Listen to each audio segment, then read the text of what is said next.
Jesús y el divorcio.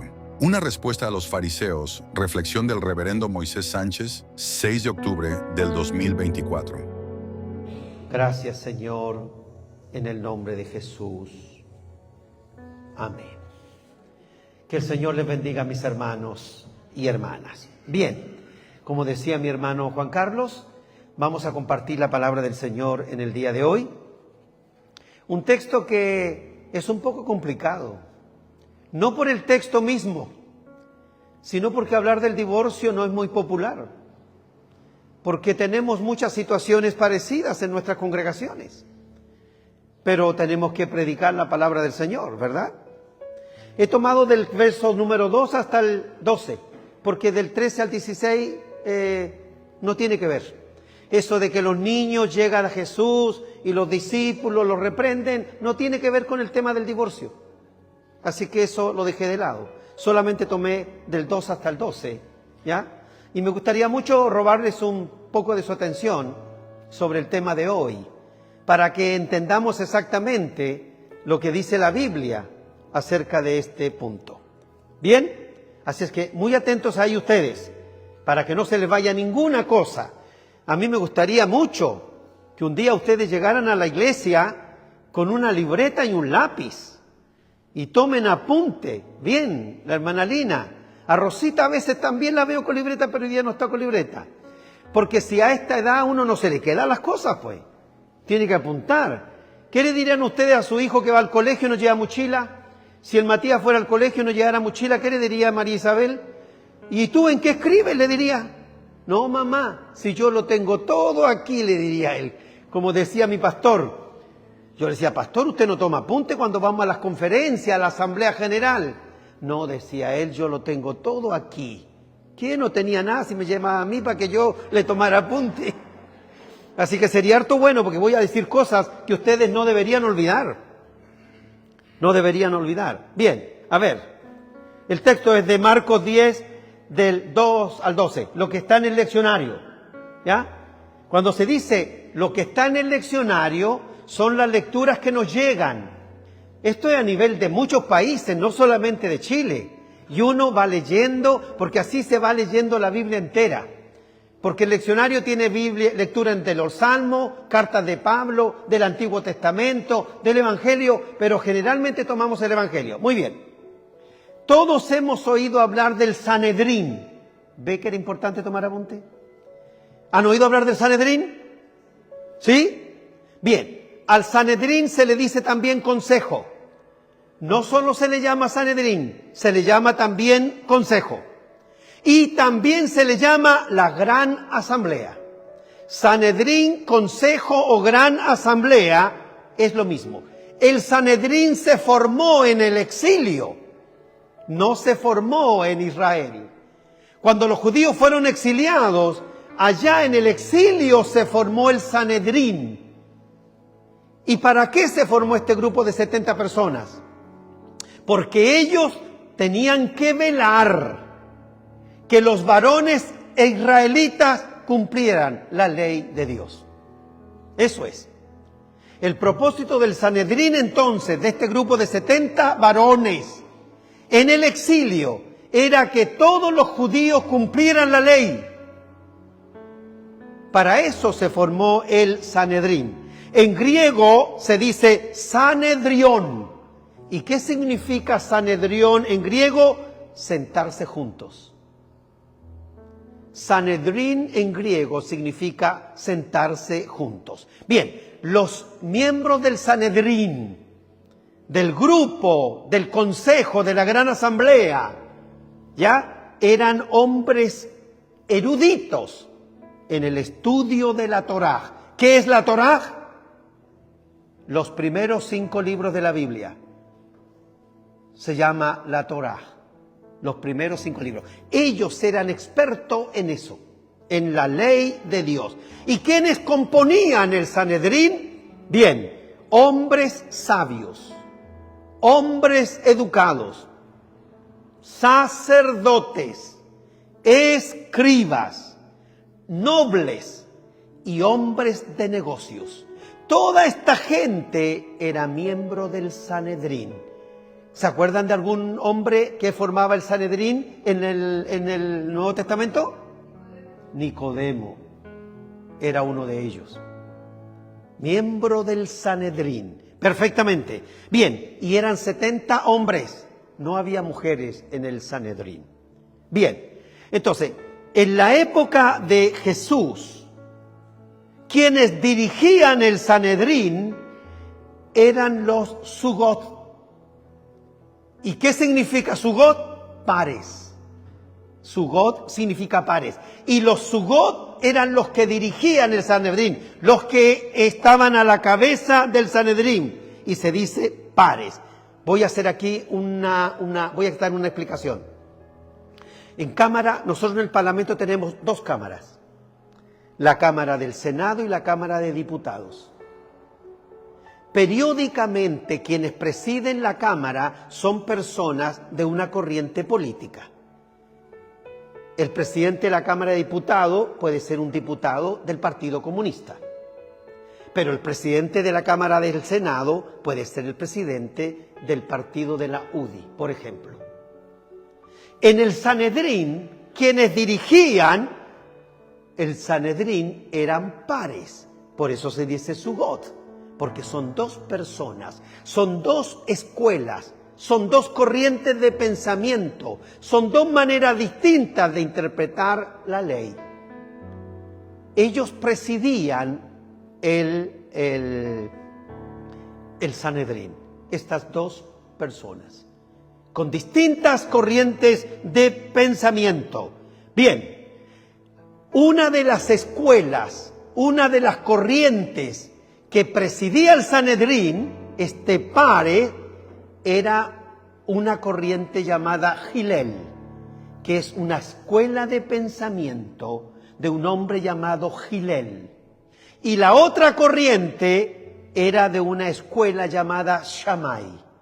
Entonces, estaba la corriente de los Hillel y estaba la de los Shammai. Ellos eran los que dirigían el Sanedrín. Entonces, uno tenía que ser de una corriente o de otra corriente. La corriente de los Hillel era más abierta, más permisiva. Y la corriente de los Shammai era más estricta. Entonces, los que se acercaron a Jesús, porque dice el texto, se acercaron los fariseos y le preguntaron para tentarle si era lícito al marido repudiar a esa mujer. Las personas que se acercaron a Jesús eran de una de estas 2 corrientes, de la de Hillel o de la de Shammai. Ese es el trasfondo del por qué estos fariseos se acercaron a Jesús a preguntarle.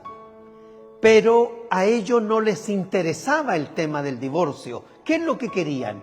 Quería saber con cuál de las 2 corrientes Jesús se iba a identificar.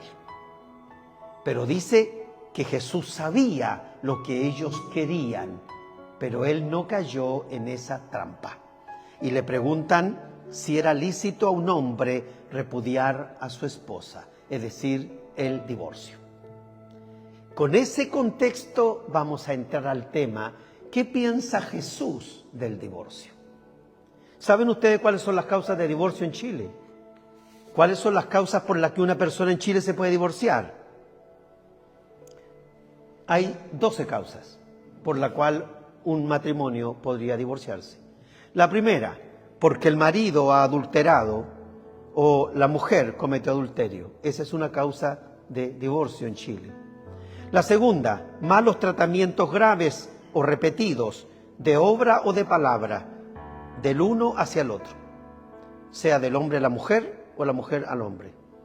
La tercera causa, ser uno de los cónyuges autor, instigador o cómplice de la perpetración o preparación de un delito contra los bienes, la honra y la vida del otro cónyuge. Esto tiene que ver con la ley del matrimonio civil en el artículo 21. Son las causas del matrimonio, del divorcio en Chile. Cuando una persona atenta contra la otra, contra sus bienes, contra su integridad, es una causal de divorcio en Chile hoy. La cuarta causa es la tentativa de uno de los cónyuges de prostituir al otro. Sea que el hombre quiere prostituir a su esposa o la esposa al esposo, es una causa de divorcio. Quinta causa, avaricia de cualquiera de los cónyuges si llega hasta privar al otro de lo necesario para la vida, atendidas sus facultades. Es causal de divorcio también en Chile. 6. Negarse cualquiera de los cónyuges sin causa legal a vivir en el hogar común. Causa de divorcio también en Chile. Abandono del hogar común o resistencia a cumplir las obligaciones conyugales sin causa justificada. Otra causal para divorciarse. 8. Ausencia sin justa causa por más de 3 años en la casa. 9. Vicio arraigado de juego, embriaguez o disipación. Una más. Condenación de uno de los cónyuges por crimen o simple delito es causal de divorcio. Malos tratamientos de obra inferido a los hijos si pusieren en peligro su vida. Y finalmente, tentativa para corromper a los hijos o complicidad en su corrupción. Esas son las causas por las cuales hoy día los matrimonios se pueden divorciar en Chile. Pero ¿cuáles son las causas que Jesús está diciendo por la cual se podría divorciar? Bien, entremos al tema entonces. Cuando le preguntan a Jesús si era lícito que un hombre se divorciara de su esposa, a Jesús no le interesa el divorcio, le interesa el diseño original de Dios para el matrimonio, y de eso Él va a hablar. No entra al tema del divorcio, sino que entra al tema de cuál es el diseño original de Dios para el matrimonio. Entonces, Jesús no se deja atrapar por estos fariseos, porque ellos ya sabían lo que dice Deuteronomio 24:1. Deuteronomio 24:1 permite el divorcio, y les voy a leer lo que dice Deuteronomio 24:1. Cuando alguno tomare mujer y se casare con ella, si no le agradare por haber hallado en ella alguna cosa indecente, le escribirá carta de divorcio y se la entregará en su mano y la despedirá para su casa. Eso ya está en Deuteronomio 24:1. Entonces, los fariseos eso ya lo sabían. Bien, de este texto hay 2 interpretaciones. Ya les hablé de la escuela de Hillel y de la escuela de Shammai. Uno de ellos interpreta que un hombre se puede divorciar de su mujer, dice el texto, cuando alguno tomare mujer y se casare con ella, si no le agradare por haber hallado en ella alguna cosa indecente, le dará una carta de divorcio y se divorcia. Hillel, la escuela de Hillel dirá, si al hombre no le gusta como la mujer cocina, se puede divorciar de ella. Dice la escuela de Hillel, esa que es más liberal. Y la escuela de Shammai, no. Dice, si el hombre halló en ella algo perverso, que no es porque cocinó mal, la puede repudiar. Pero, ¿qué es hallar algo perverso en una mujer? Shammai, la escuela de Shammai, son los que dirigen el Sanedrín, no se olviden. Y ellos son los que marcan lo que la gente tiene que creer. Dirá, no, algo perverso no es que cocine mal, sino que más bien otra cosa. Hay otra escuela de otro rabino que dice que si un hombre ya no le agrada a su esposa y le agrada otra mujer, puede divorciarse porque a esta ya no le agrada. Porque el texto dice, si no le agradare por haber hallado en ella alguna cosa indecente. Es decir, ella ya no me agrada a mí, ahora a mí me agrada a otra mujer, le doy carta de divorcio. Pero a nosotros nos interesa saber qué dice Jesús sobre el divorcio. Perfecto. Pero ya dije yo en este primer punto que Jesús no va a poner el punto en el divorcio, sino en el propósito original, en el diseño original de Dios para el matrimonio. Jesús no se va a centrar en eso. ¿Qué dice Marcos capítulo 10, verso 6 al 9? Ahí está. Pero al principio de la creación, varón y hembra los hizo Dios. Por esto dejará el hombre a su padre y a su madre y se unirá a su mujer. Y los dos serán una sola carne. Así que no son ya más dos, sino uno. Por tanto, lo que Dios juntó, no lo separe el hombre. Jesús cita el libro de Génesis para hablar del diseño original. Y debo decir que en el hebreo, la idea no es costilla. La idea es costado, que es más que costilla. Y sacó Dios al hombre a la mujer del costado del hombre, no de la costilla. Porque los seres humanos podemos vivir sin costilla. ¿No ve que estas que quieren verse bien se sacan un par de costillas para tener más cintura? Es costado, no costilla. Por eso que dice el texto, y dejará el hombre a su padre y a su madre y se unirá. Se unirá. Entonces la idea es que para hacer una sola carne, cuando Dios creó a la mujer, sacó más que una costilla, este pellizquito de aquí, sacó un costado del hombre. De hecho, los egipcios pensaban que antes el hombre eran dos personas pegadas de espalda con espalda. Imagínese una persona pegada con otra, espalda con espalda, como las guaguitas siamesas. ¿Y qué hacen los médicos? Las separan. Los egipcios pensaban que los hombres y las mujeres eran un solo persona pegada en la espalda con espalda. ¿Y qué es lo que había hecho el Dios? Los había separado. Entonces, la idea en el hebreo no es costilla, es costado. Por eso que cuando un hombre se casa con una mujer, el hombre se pega a la mujer. ¿No le parece curioso que no es la mujer la que se pega al hombre? Sino que es el hombre el que se pega a la mujer. Y dejará el hombre a su padre y a su madre y se pegará a su mujer. Entonces, vamos a entender ahí. Entonces, lo que está diciendo Jesús es de que en el diseño original, el hombre y la mujer eran uno solo. El Señor nos recuerda entonces que el matrimonio no fue diseñado para romperse fácilmente, sino para que hubiera unidad y comunión como Dios quiere que su pueblo viva. Entonces, Jesús dirá, el diseño original del matrimonio es la unión indisoluble. Voy a poner un ejemplo. Cuando los arquitectos, aquí me entiende María Isabel y el Juan Carlos, cuando los arquitectos diseñan un puente, lo diseñan para que resista el peso de los camiones. Lo diseñan con precisión. Lo diseñan para que resista peso y presión. Para eso hacen un puente. ¿Se acuerdan cuando la otra vez pusieron una dinamita para dinamitar un puente? ¿Se acuerdan de eso, no? El chascarro que pusieron la dinamita y el puente no se cayó. Porque los arquitectos lo hacen para que resista. Muy bien, el matrimonio fue diseñado para resistir también.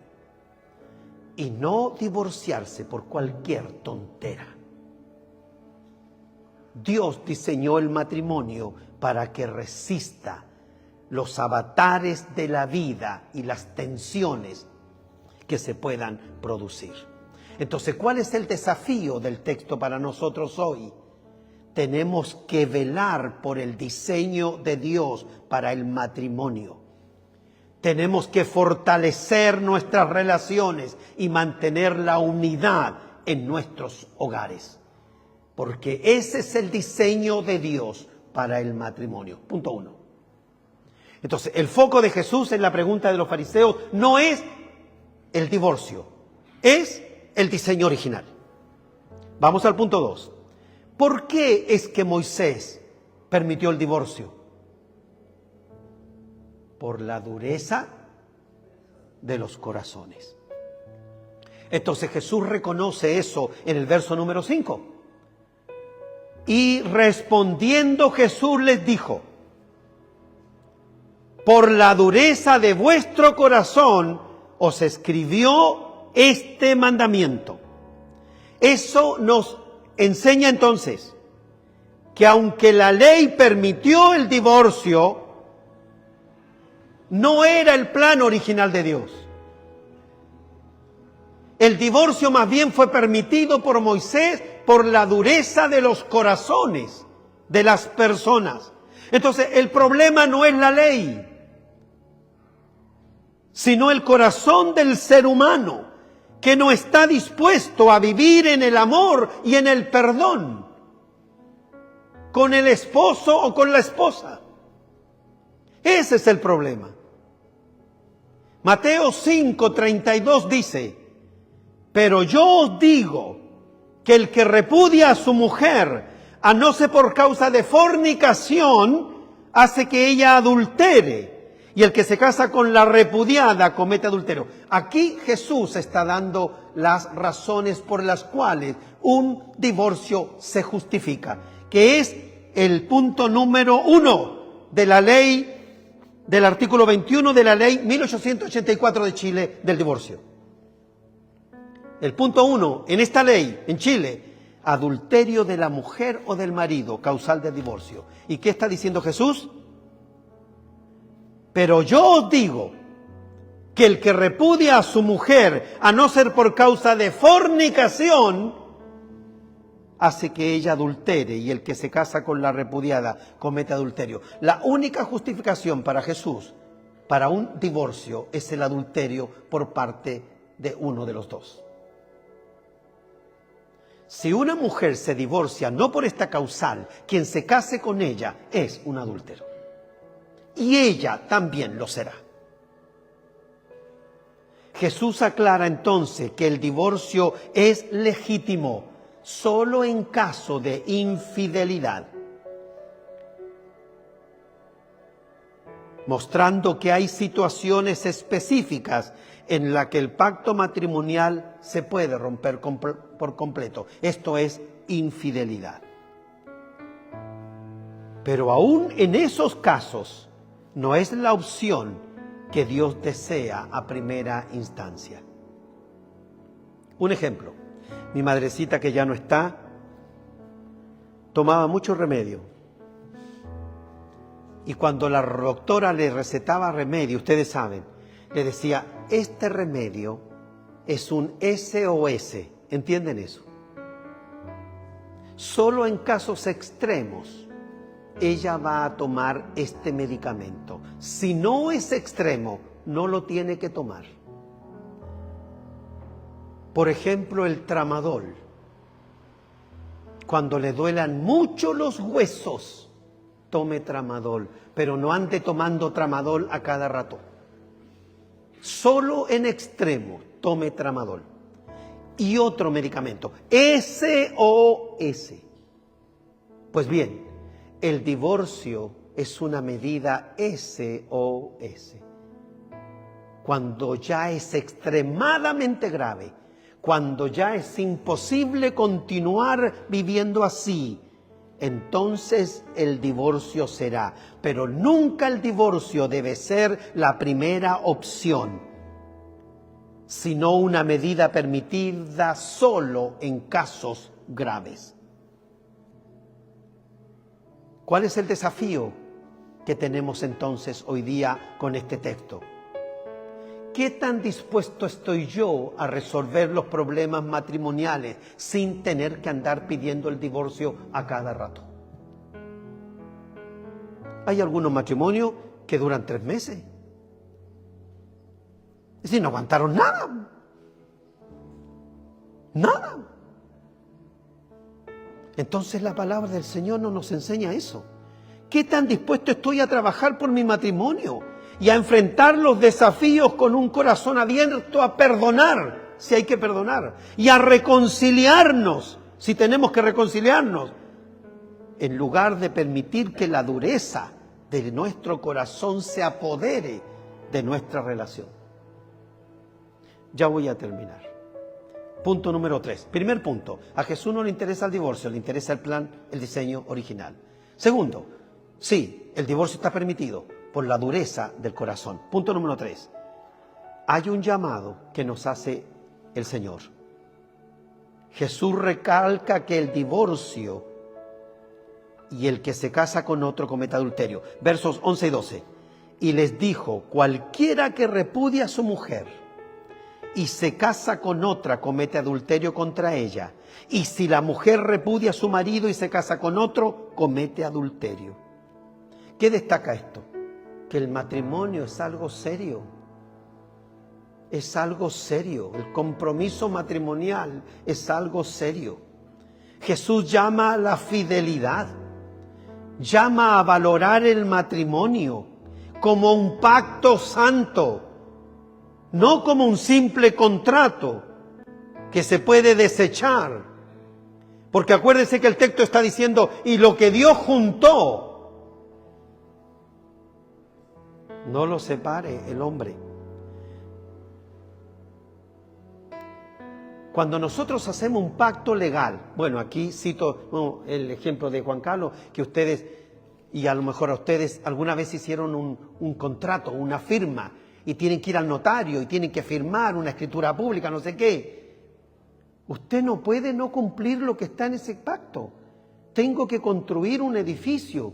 Hice un contrato con una empresa, y la empresa tiene que responder.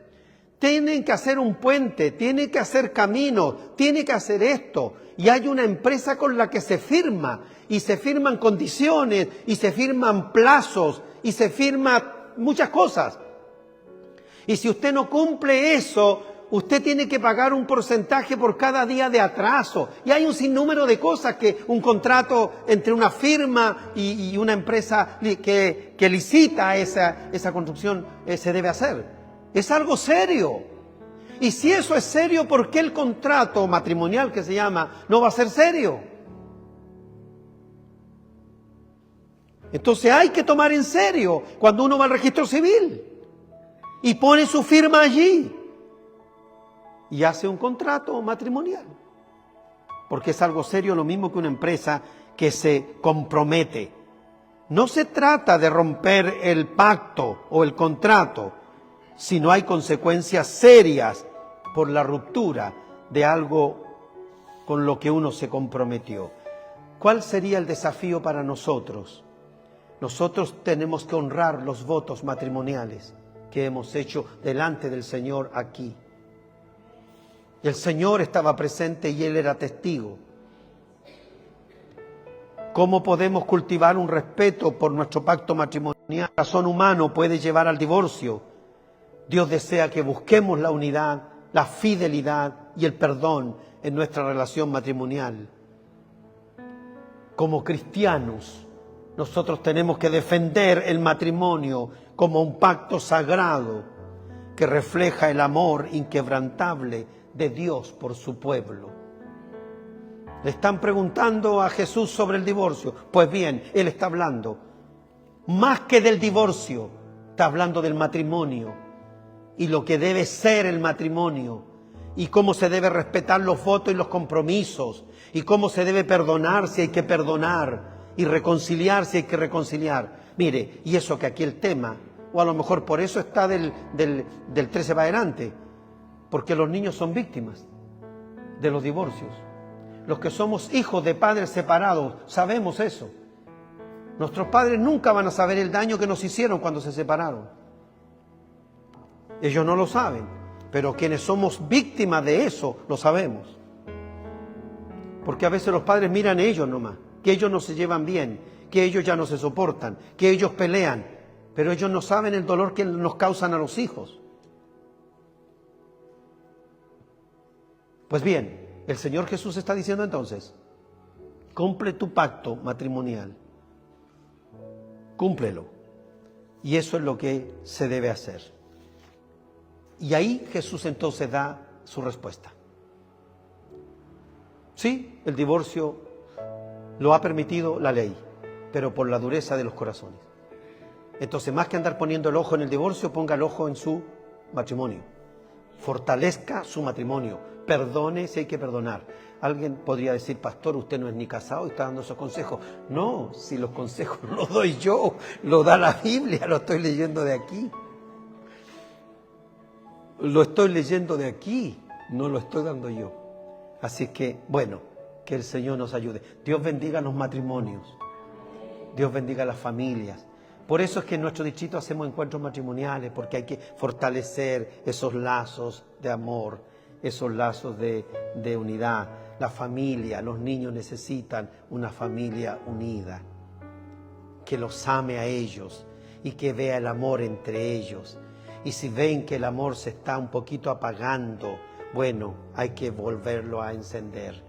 Y hay que sacar la idea del amor, porque culpa a nosotros a veces.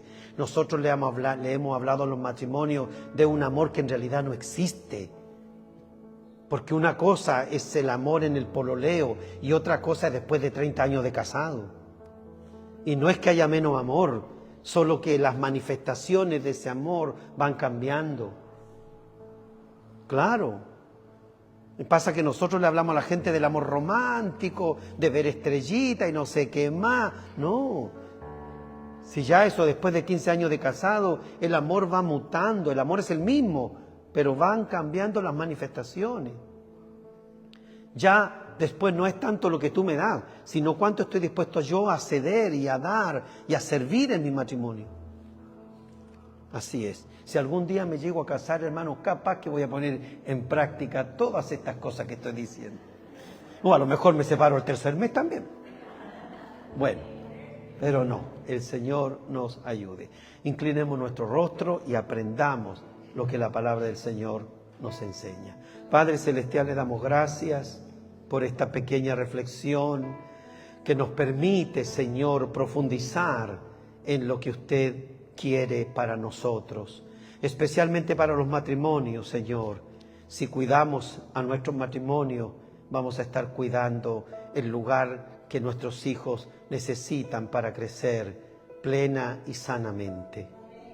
Que nosotros, los adultos, podamos resolver nuestros problemas matrimoniales para que no impidamos que los niños conozcan la vida abundante y la vida plena que tú tienes para ellos. Gracias, Señor, por tu palabra. A ti sea la honra y la gloria. Amén.